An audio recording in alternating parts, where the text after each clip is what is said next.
Қайырлы күн достар, каналыма қош келдіңіздер. Бүгін сүтті қызды дайындап үйренейік. Ұн, қопсытқыш, жұмыртқа, ерітілген май және сгущенкаңыз болса жеткілікті. Қажетті массаны өздеріңіз өлшеп аласыздар описанияға қарап, ал менде 1,5 порция. Алдымен миксерға жұмыртқамызды жіберіп, жақсылап араластырамыз. Одан кейін жібітілген май және сгущенканы қосамыз да, тағы да жақсылап араластырамыз. Біртіндеп ұнымызды салып араластырамыз. Мен пергамент қағазына торттың подложкасын 18 сантиметрді қойып сызып аламын, ал тестасын сыртына құямын. Подложка болмаса, осындай ас үйдегі орташа тарелканы алсаңыз болады. Дайындаған дөңгелектерімізге қамырымызды құйып шығамыз.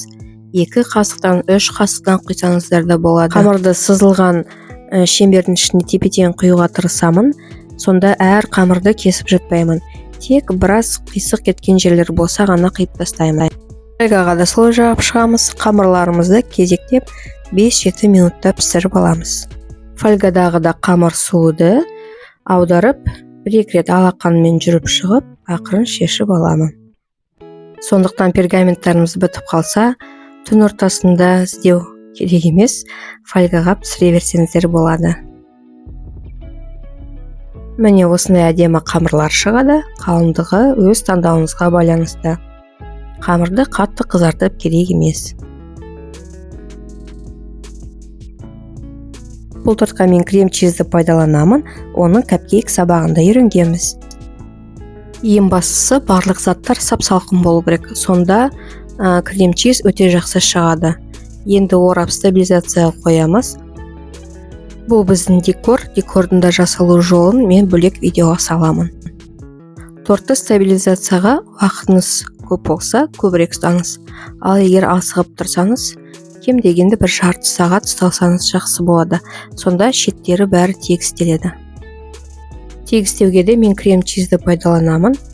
Бір қалың қабат жағып, тегістеп шығамын.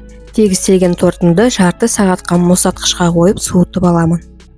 Декорымызды ерітілген ақ шоколадқа малып отырып, осылай орналастырамыз. Тортымыз салқындатылғандықтан декорымыз тез қатып жақсы бекітіледі. Және де шоколад вафельді қағазды дымданудан сақтайды.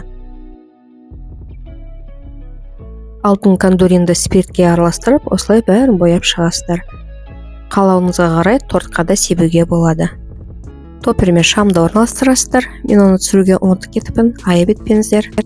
Ал енді нәтижесін көрейік. Тортымыз осындай керемет үлгіде әсемделді. Видео сіздерге пайдалы болды деп ойлаймын. Жасап көріңіздер, бөлісіңіздер, лайк қосып, комментарий жазыңыздар. Сұрақтарыңызда болса жаза кетіңіздер. Назарларыңызға көптен көп рахмет. Келесі кездескенше.